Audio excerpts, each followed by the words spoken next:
Happy Friday. Welcome to the Design Exchange with Danny Russo and Melinda Peters Elliott. Melinda is out today, obviously, because she has blonde hair, and my special guest, Delia, has this beautiful brunette hair.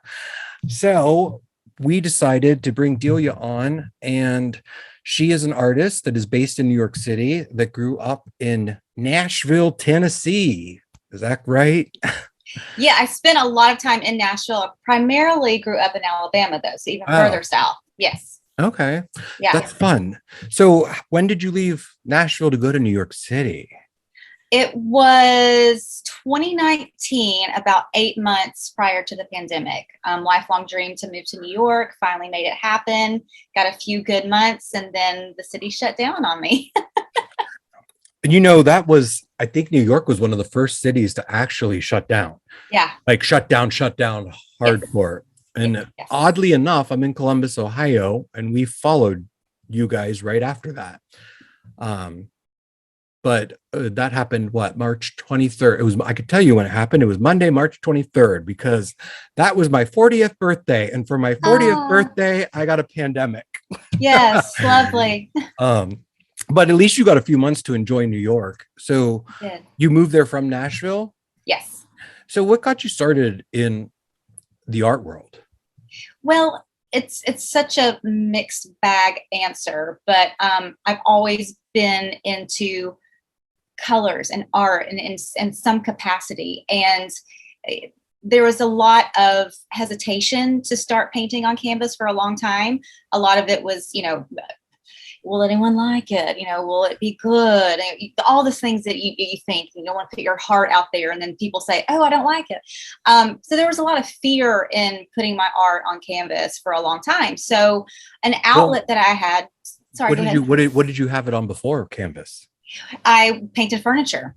Oh, I had a little furniture business. I would paint and refinish, strip, restain, reupholster furniture. I did that for several years back during the chalk paint craze, which it was a lot of fun. I remember that craze. Yeah, it was a thing. And it was so fun to work with. And I could see my style, like if I was going to be a canvas artist, I could see it on the pieces of furniture. But to me, furniture was safe. People need furniture. And the art, it was a little bit more risky for me to put myself out there in that way on canvas. But then one day I was like, forget it. Well, we're all our own worst critics, I believe. True. And I always worry about my work being judged or what people are thinking. And I think I grew out of that. Yes. And it takes a point in your life where you don't care what people think. My worst critic is myself and my mother. And she's yelling my hair. If you saw my hair right now, it's in a bun, but I'm getting it cut off. And she goes, I hate your hair. You need to cut it off. And I'm like, I don't need your opinion, but thank you. Thank you so much. Yeah. I don't want to, she doesn't listen to this and I'm not going to tell her she's right, but I'm getting it cut off on Friday. So I won't tell her. So you use color in a way that I've seen very few designers use color. Mm-hmm.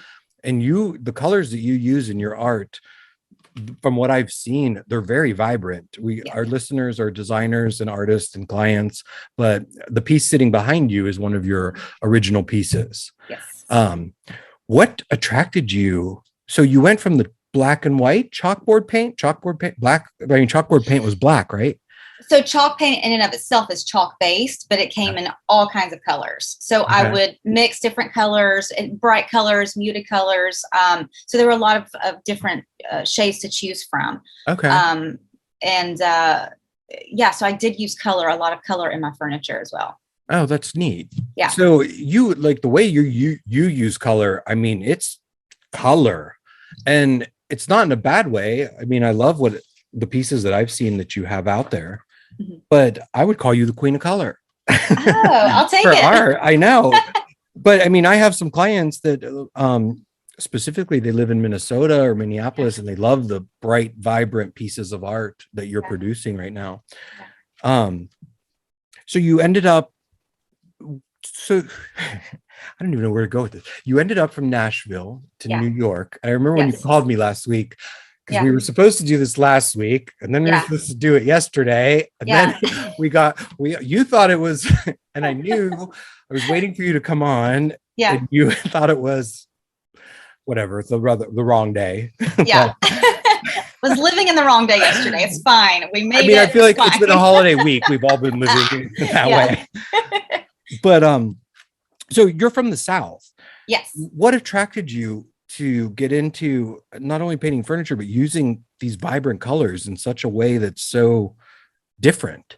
I've never seen, I'm imagining this is the New York City skyline in one of the pictures. An interpretation. Yes. Yes. Yeah. And it looks so good. Like you've used color and you've used it correctly.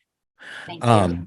I'm a color expert for Sherwin-Williams. So, I mean, I'm just noticing that the colors that you use are all complementary and they're still keeping with your headshot, with your hat, which is amazing, by the way. Thank you. But yeah, what got you started or involved? You did furniture, but did you know you always wanted to be an artist? Like I did. And honestly, I would paint things, but I would never share them. Sometimes I would even throw them away or just donate them to Goodwill. I just never really shared what I painted. I wasn't quite ready. It's what we talked about earlier, just being a little fearful because there's, especially this piece behind me, there was a lot of me obviously that went into it, and a part of me is in my art, and to put that out there is very much it exposes me. It exposes wearing your heart on your sleeve. Exactly. And that is very much who I am. I'm a very emotional person, and I can't hide it. Even if I'm trying to hide it, my face will give me away. I just my can't face won't give it. me away because it's the Botox. And if my face gives me away, I mean, I need to go see the doctor. But no, I mean, we're all, I think every person in this world is worried about being judged or criticized, and they have a fear of criticism. But I'm happy that you came out of your element of painting furniture and going into this amazing art. Thank you. You're welcome. So you have gotten a great contact and you've licensed your line out with Artography. Yes. Tell me a little bit how you got into that. So I worked with Robin Barron over the summer last year and ended up getting my pieces on her e-commerce site, some of my original pieces. Mm-hmm. And she was actually the one that connected me with Artography and suggested my art for the site. And they loved it, picked me up and licensed my images. And there's two avenues. They have a for the trade avenue, which on that site you can get reproductions. There's 38 different images. You can get gallery canvas wrap. You can get those framed. You can get high quality prints, framed or unframed. And then they have a retail site where you can get prints, framed or unframed. So it's a really cool place to be as far as having a licensing deal. My first, actually, it's a really beautiful one. I'm really excited to work with them. They've done a great job with really capturing my art, and it looks incredible. And this is actually one of the pieces. Yeah, I love how they did the white shadow box frame and the gallery wrap behind you. Yes. They've done a great job. Yeah. So imagining that they offer it in multiple different sizes, right?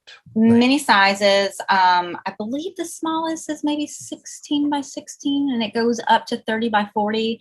On the trade site, you can request larger. What did I say? 16. You said 16 by 16. So yes, I'm just 16 reading. by 20. Yeah. 16 by 20. 16 by 20. 20 by 24, 30 by 40. Yes. And you can request larger ones. Yes. Yes. So do they go in and so I know a lot of reproductions or prints, a lot of people some of my higher end clients will shy away from that. And I don't think the word print is a bad word. And I've worked with artists that they actually paint over old photographs or portraits and they turn them into like graffiti art. But what does Artography go in and hand touch those your pieces to make them look like they're less of a print? Like, do they have that option to make them look like they're more alive with the I don't know what you call it because I'm not an artist, but I know when you go in with a knife, the texture. The texture. Yes. The texture. They do. They do. They go in and just make it pop, if Make you it will. pop. Yeah. It's not, like a three-dimensional pop, but they make the prints look pretty much authentic Artist to the real done. thing. Yeah. Correct. Authentic. Correct. Authentic. Yes. Authentic. But I mean, a reproduction or a print is not a bad word. And I think as a client, well, I'm not a client. On the client side, you can use prints in many different ways, and you have the option with artography, from what I'm seeing, to do it many different ways. So Yeah. I have not worked with artography. I'm excited to check them out. I glanced at it quickly, and they have a ton of different options. I'm going to ask you to teach me this word, because this is a word in the art world that I always get messed up. I know I've used these pieces, and of course I can't find it right now. GICLEE. How do you say that word? Oh, the print paper. Yeah. I don't know how to pronounce it either. I'm not even gonna try to butcher it, but it's let's just is say it it's a high quality print paper, something like that. Jickley. Yeah, we'll go with that. I don't know. I'm not even going to try to butcher it, but it's a high quality print paper that's got a glossy sheen to it. It's really very nice. Glossy sheen. Yeah. So I mean, it's a reflective sheen. We should both learn this word. I know, what's wrong with us. I thought for sure you would know it. No, it's good. Well, here, let me try to pronounce it in my southern accent. Come on. I don't know. Come on. It's nice paper. It is. No, I have some pieces I've used on a commercial project, but what it is, it's basically kind of flat and more plasticized, I would say. And it doesn't look hand done. You can tell, I mean, it's been printed. Yes. But I mean, that's an option. And some people are really into that, and some people are not. Yeah. But I like that they offer that option. Yeah. You taught yourself how to paint. Yeah. Tell me about that. How did that happen? Like, were you sitting in Alabama watching Bob Ross? Oh my God, yes. I've tried to paint. My dad painted. I think my dad learned from painting from Bob Ross, actually. And before he passed, he did a bunch of pictures that we have. But I've tried to paint, and I can't do it. It's like my forte is interior design, placing things, selecting things, but making things like a piece of art, not my forte. I will tell you, I learned a lot about mixing colors with the chalk paint, because it would only come in X amount of colors. And so to get different hues, you would have to mix. So I learned a lot about mixing and what worked well together with that that type of paint. But moving into acrylics, I know this isn't the answer that maybe you might want to hear, but it's very instinctual. I don't know. There's no wrong answer. I just don't know. Like this particular piece behind me, it's called In Love with the City. And like you said, it does mimic the New York skyline and how I feel about it, the energy of the city, my love for it, just the feast for the eyes that New York is. And as I was painting it, I was like, cobalt blue, hot pink, lime green. Like, I don't know. I love that you're not afraid to do these colors all together. And I love how you did the reflection of the city in, I'm bad with New York. Is that the Hudson River? It can be reflecting in whatever that bay is. Yeah. I haven't been to New York in a while, and I need to get back there. But Times Square seems like it's turned into not like it used to be, or not like I remember it. Let's not go there. We'll come, we'll go other places. Are you in Brooklyn? I'm not. I'm on the Upper West Side. Upper West Side. Okay. I had a project up there years and years ago. We did wallpaper in a pre-war building. Yeah. Lots of stairs. There was no elevator. No elevator. And it's probably very hot, sweltering. It's hot. Yes. It's hot. But no, I live on the Upper West Side, and I just recently, 6 months ago, got my very first studio in Tribeca, downtown. Oh, congratulations. Thank you. It's such a dream. Even this afternoon, I'm going to head down there, and every single day I go, I think, oh my gosh, I'm going to my art studio in Manhattan. Like, it's so cool. It's such a dream. Yeah, that's amazing. So you got to New York, and you had all these big ideas for New York, and then New York just shut down around you.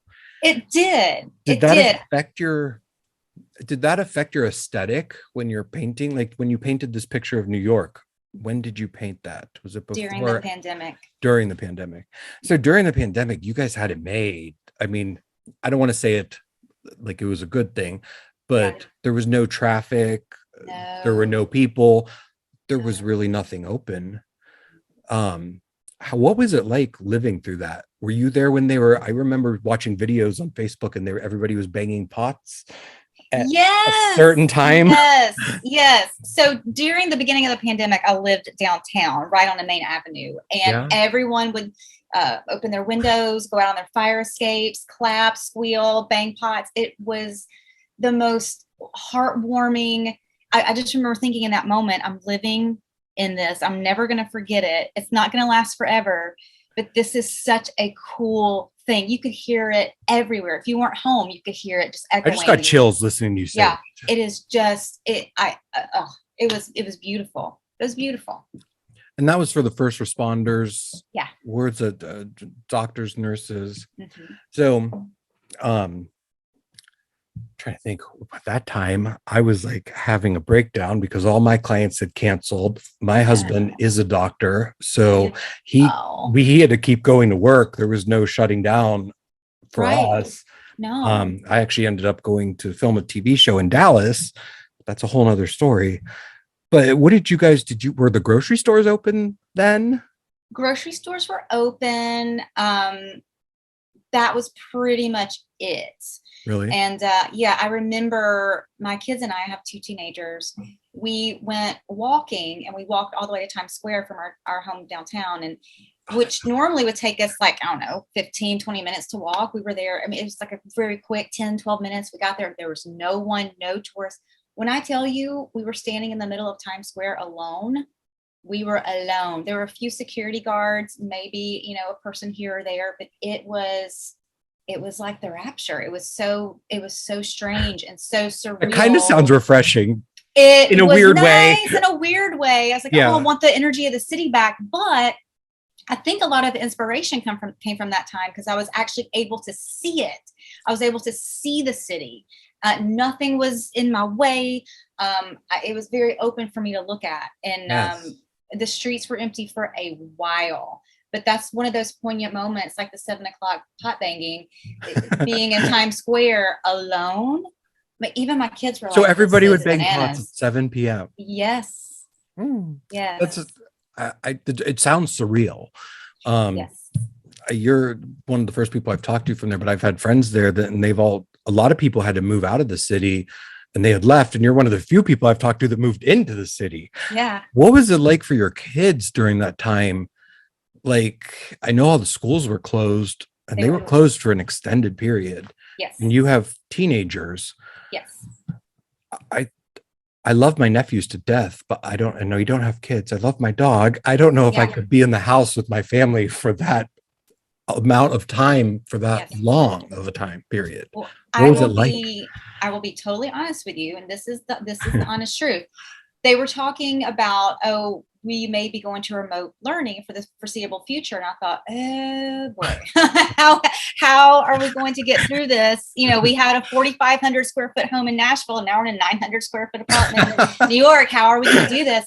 And sure enough, they went to remote learning for one full school year, and it was the absolute best year. We had captive time together, meaningful captive time. We did not have these rush around schedules. We didn't have to be anywhere except with each other. We knew when to take our time and get away from each other. We had the space to do that. And when they finally went back to school this year for the first time for full time, I was sad. I was sad to see them go. And That's a good story. That's a Yeah. good story to hear from Yeah. the pandemic. And that's not Yeah. something I get to hear. Yeah. But I remember we would be watching the news and the governor of New York at the time, I think he would come on twice a day. Yeah. We were like, what's going on? What's the He had update? our governor, his name is Mike DeWine, and his updates were at 3 p.m. every day, and we would Yeah. call it Wine with DeWine. Yeah. So Yeah. most people turned into alcoholics. Oh, there were lots of cocktails. Let's be clear here. There was lots Yeah. of cocktails during that time because we thought, oh, this is just going to be for a little while. Let's live it. And it just kept going. I'm like, well, maybe maybe we should calm down on that. But no, it was a really good experience, and it was a gift of time that was very unique. Now, do I want a worldwide pandemic to have that captive time? Absolutely not. But we had it, it happened. And so to make the most of it and the best of it, that year at home was really a gift. I miss them. The word that for your career as an artist, the word that was used the most in our industry was pivoting. And it sounds like you pivoted from doing the furniture deal to getting yourself on to canvases. And it sounds like the canvases were in your mind for a long time. A long time. So it wasn't a long time. Wasn't a far stretch. And you have what? You have at least 60 pieces, don't you? Oh, at least. I want to say I saw it somewhere. You have. You should know this, not me. Well, as far as like how many pieces, there's no, so I think many. You've 60 pieces at Artography, right? There's 38 images. 38 images. 38, yes. 60 different sets. I don't know why I got the number 60, but they can be done in, like you said, every size. Yes. So your retail price points range from, which is very impressive. They range from $95 to $580. And that's a real comfortable price point retail wise. That's for a client. So if a client were listening, they can go to Artography, or they can go to your website, Delia Anne, ANNE, art.com. That ANNE between your first name and your last got me so confused when I was two A's, two N's. Yeah, I'm like, am I typing this right? Yeah. We have a lot of letters in our names. Down south. And double names down south. But no, I'm glad that you brought that up. It's very important to me. You know, of course, my passion and my love is creating original pieces. And, you know, growing up and getting my own place, graduating college, moving into being an adult, I wanted art. I wanted to have that kind of look. And, you know, maybe the budget doesn't allow for that. And what I love about Artography is that it offers my pieces and it makes them so accessible. And that's important to me.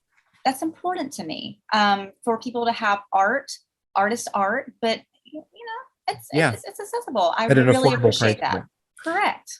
Design, we always say design should be accessible to everybody. Yes. And I mean, we have to draw a line somewhere, but we try to make ourselves accessible to everybody. But there's a time, like if somebody wanted to do a custom commission piece from you, do you offer that? I do. So, I'm actually starting on one today.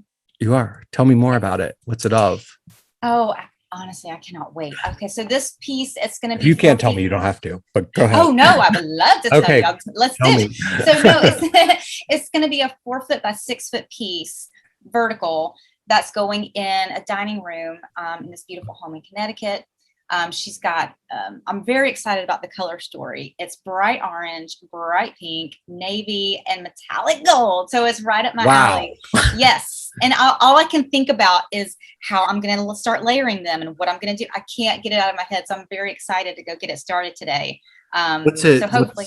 What's the subject of it?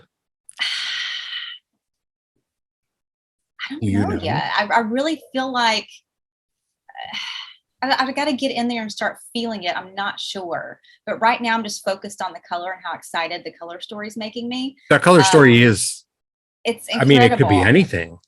It could be anything. I'm not sure. Of course, I'll give it a name. Of course, I'll listen to music while I'm painting it. There's a lot of inspiration that I bring with me to get started. And what I see in my head doesn't always translate onto the canvas, which I like. You're telling that to a designer who's married to a psychiatrist. You want to get into my head. It's lots going on in there.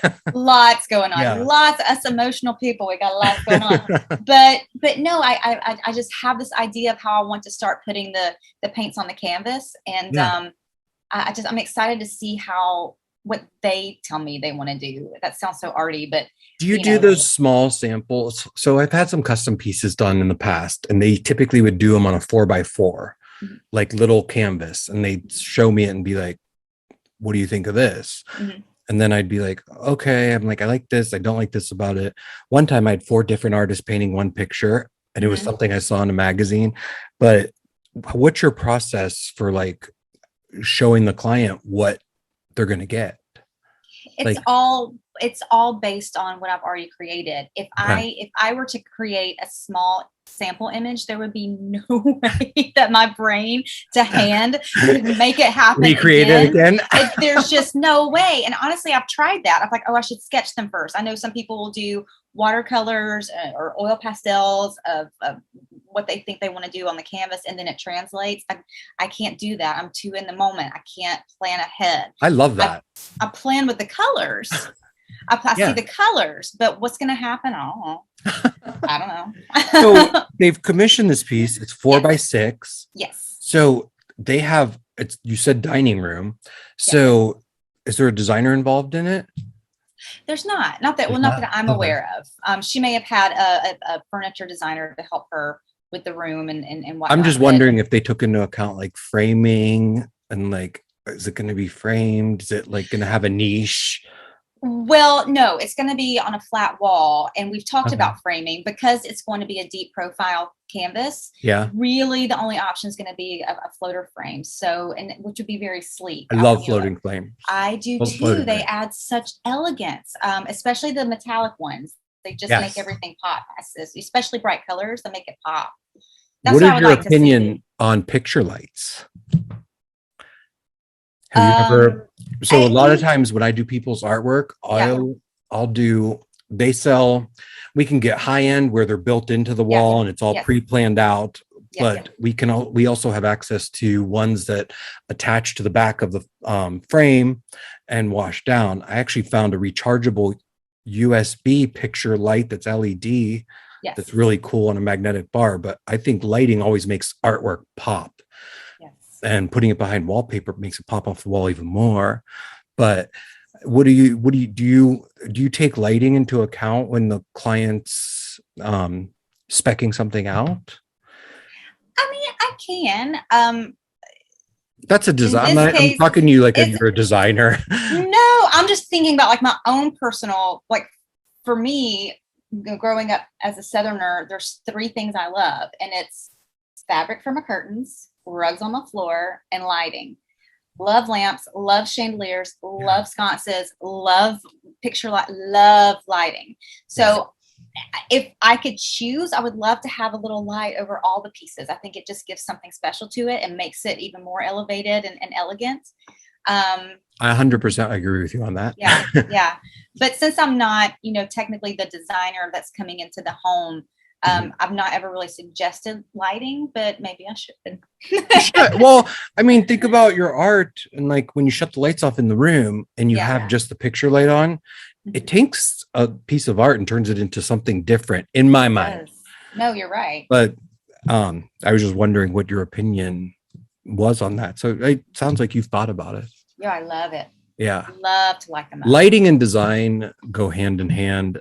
I think art and design go hand in hand because technically we're all artists, but a project could go very south in a bad way without the proper lighting. Agree. Yeah. So I love seeing art lit up. I love seeing it framed too. Yeah. Gallery wrap. What's your opinion on gallery wrap versus framed? My opinion is everything should be framed, but that's just me, and everybody has their own preference. No, I agree. I think I just love frames. I love frames. I love frames. I love frames.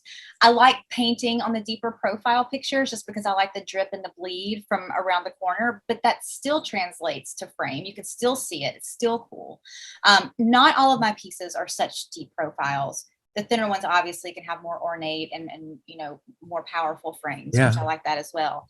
I tend to lean towards the deeper profile just because I like the drip. I like to see what happens. I like the drama, the drip. That I don't know why that just sounds funny. Like actual. So do you? The drip. I've researched trying to hand stretch. Do you stretch your own canvases in your gallery? Because I thought I was going to try to do it one time, and then I'm like, this is something I probably shouldn't do. No, you absolutely should. It's the next thing on my list to learn. I have someone that I know that does it. However, that's what I mean. Why I want to do it myself? It sounds very complicated. From what I researched, this was way back when I painted one painting, and it was years and years ago, and it did not come out like I thought it would. But I'm sure it was beautiful. Okay. Just being positive here. I sure, wouldn't. Great. You're great. Yeah, sure. No, but to create that deep canvas effect with the deep, so you're painting on the frame's already wrapped around it, so you're just carrying your color up and over, right? Yes. And then carrying it down. That sounds. I love some of these, and I really want you to talk to Allison Eden, who's in Brooklyn, because she's the one that I told you about that does the mosaic tiles and stuff.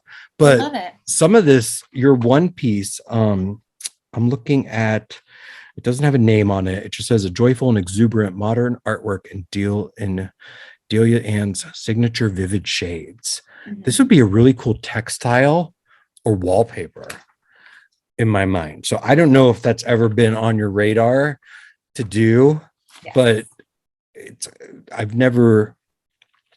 haven't seen anything as vibrant as this in a while. And it's very Andy Warhol factory kind of 70s, 60s vibe, very like, I don't know, stimulating. You're talking about the swirl? I don't know. Yudi sent me just 2 images. One's the one behind you, and one's, I don't know. It looks kind of patchy. Can you see? Oh yeah. Yeah. Yes, I agree. I do. It's so funny because again, I keep saying growing up in the South, XYZ, but growing up in the South, I never bought drapes out of the package. I always chose my fabric and had them made. Everybody had a curtain lady, and I always do the pinch pleat and have the perfect petal, and it was toile for a long time. All of our wall covering people are going to love that you said that, or window treatment, our window treatment people in our workrooms are going to love hearing that, because that's kind of gone the way. People aren't doing that a lot. Oh, I'd love to have my own drapes made because they're unique to you. Like you can't get it anywhere else. And then your whole environment kind of becomes part of that fabric, and the fabric becomes part of it. It's just like one big harmonious moment. But my dream is to see my things in textiles. So my art can be a curtain or a throw pillow or a rug. That's what I was just going to say. Yeah. I can see this in throw pillows. I can it see gets this me in so rugs. excited. Yeah. Yeah. Yeah. You should get on Yudi to talk to some people and get you into the rug game. Doing it. Because this one picture, I mean, these colors are all, I mean, you're right. You're the queen of vibrant colors on art. Thank you. But yeah, I could see this in a rug. I could see this as a textile, throw pillow. Oh, that's thrilling. Thank you. Yeah, it's fun. Yeah. So are you on Instagram or anything? How can our fan base follow you? All 12 of them. Yes, on Instagram. Delia Anne _art. Okay. I'm going to follow you now. Thank you. Thank you so much for coming on today and taking the time to share this. You gave me such a deep insight into everything. I have a whole different thought process now about selecting art. Yeah. But so anyway, guys, check out Delia Anne's art on artography.com. And I believe there's a special link we have, and I'll try to put it in the comments, but it is artography.shop/collections/Delia Anne collection. And that'll take you right to Delia's art. Or you can go to the link in my bio. And it takes you straight there. Everything's easy peasy. Which is DeliaAnneArt.com. Yes. So DeliaAnneArt.com. Yes. Yes, you got it. I feel like I need an award for getting that out all correctly. I will get it sent to you immediately. All right. Thank you for coming on. Happy designing, guys. Follow Delia. Follow the Design Exchange. We have the TDX podcast on Instagram and TDXpodcast.com. We'll talk to you soon.